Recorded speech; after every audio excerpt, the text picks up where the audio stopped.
माने जानिछन्ति कि आजिकाली दुनिया रे आपण जହାର बेसी उपकार करिवे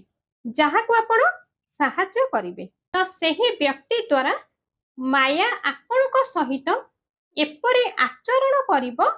कि आपण सेही व्यक्ति द्वारा बहुत कष्ट पाइबे बहुत जंत्रणा पाइबे दुख परे दुख अनुभव करिवे किंतु मने रखंदो जहाँ भी परिस्थिति आसुना कहीं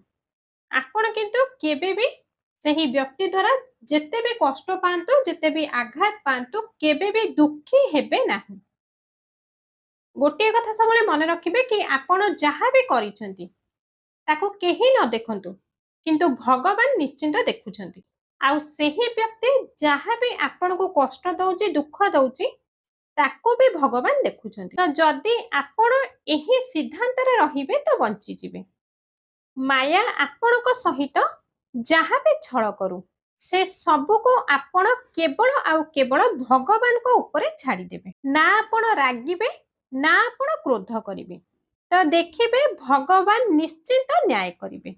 तो दर्शक बंधु जदि कथाटी आपण को पसंद आसी थाई तो कृपा करी वीडियो तो गोटे लाइक टे करिवे वीडियो को अधिक रु अधिक मात्रा रे अन्य मानक पाखक शेयर करिवे एवं आम चैनल रे जदि आपण माने नुआ तो कृपा करी आमर एही चैनल रोजी पिहु 1234 को सब्सक्राइब कर देबे। रहुची नमस्कार, जय जगन्नाथ।